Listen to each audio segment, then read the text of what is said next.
Big escalation in the Israel-Iran war front. Now, Israel has struck military targets in Iran. Multiple explosions were heard in Tehran.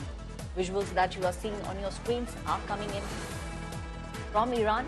Multiple explosions were heard in Tehran, and this is Israel striking military targets in Iran. The war is escalating with each passing day. Israel has made multiple statements. They have told the people of Lebanon and people of Iran that the war is not against them, but the war is against the terrorist groups that Israel believes is hell-bent on wiping out Israel from the face of the earth.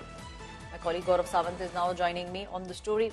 Gaurav, the escalation is taking place, and almost every 24 hours we are seeing bombs being hurled at Iran from Israel. Israel has been maintaining that this is a fight that they are fighting for their very existence.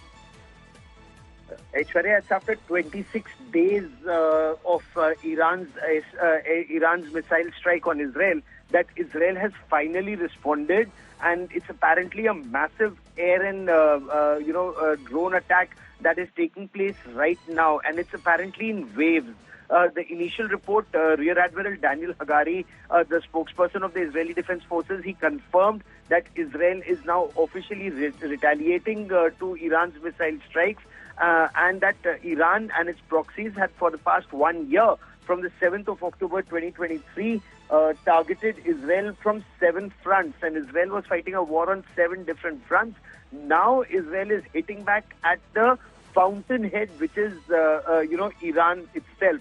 There are apparently multiple military targets that are being acquired in Tehran and around Tehran. There is no clarity just as yet on the number of targets and the kind of impact that the strikes have had. But apparently, even the United States was taken in the loop on the retaliatory strike. So what we are told is these are military installations that are being targeted and not either oil or nuclear infrastructure in Iran. But should there be a retaliation by Iran, things will escalate even further. So as you rightly pointed out, this is a dangerous escalation that's taking place in West Asia right now, Aishwarya.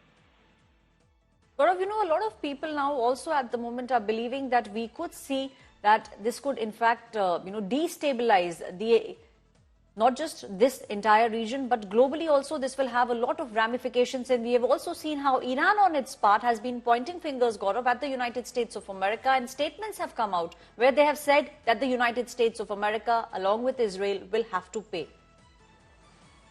So the United States deployed its third air defense system. This is Terminal High Altitude Air Defense Missile Defense Shield that's been installed in Israel with 100 U.S. security forces personnel. After the 1st of October missile strike, 181 plus ballistic missiles were used by Iran to target Israel, and there were serious gaps that were found in Israel's air defense systems, despite the fact that Israel has a multi-tiered and perhaps the world's best air defense system, for that any country can have. Yet there were gaps, and that is why the third system was brought in from America. That's now been deployed completely. 100 U.S. personnel are deployed. The U.S. Navy, carrier battle group is in the Mediterranean Sea. U.S. aircraft, additional U.S. airmen, they have been flown in there so that any incoming missile can be taken down not just by the THAAD system, but also by U.S. Navy warships in the Mediterranean and U.S. Air Force and Navy aircraft. Because when a missile is fired, it's not a single missile, it's a barrage, and you need multiple layers of defenses. So yes, U.S. is directly involved, and U.S. is committed to the defense of Israel. But again, it remains to be seen. U.S. was very keen. Only military targets are acquired in Iran and not oil infrastructure, because as you rightly pointed out, it will globally impact oil prices and impact the entire world. However, Israel is very clear whether U.S. is with them or not with them on this issue. It will take down Iran's ability to fund Hamas, Hezbollah and Houthis, which it says the oil infrastructure actually helps fund these terrorist organizations. So it remains to be seen what Iran's response would be and in how many waves does this attack come. We are told one wave happened late last night, and there's a second wave which is currently underway.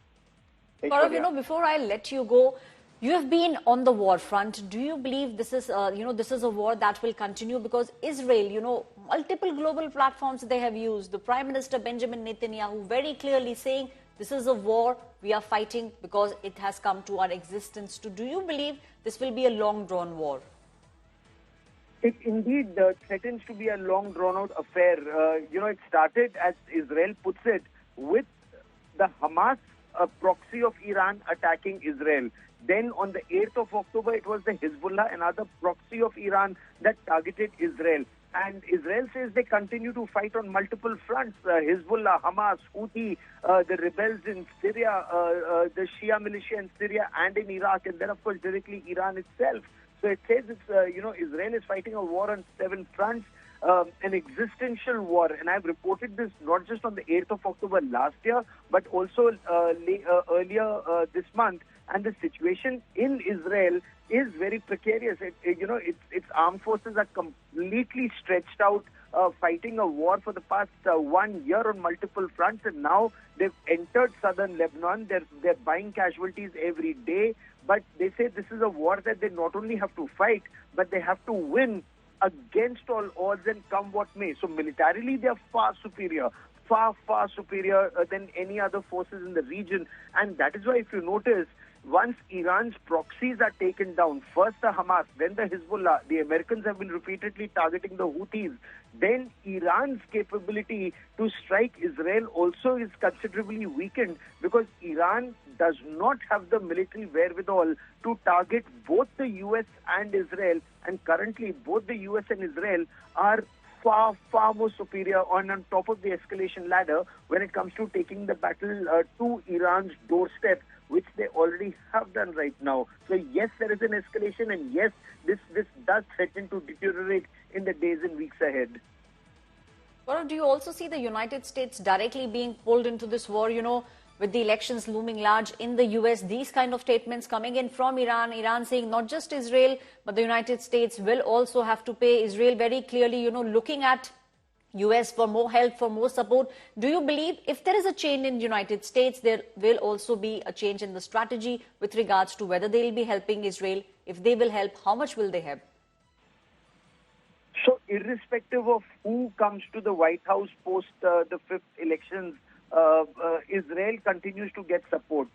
That is American policy, and whatever changes there will be minor. Now, in case it's the Republicans, the support only increases.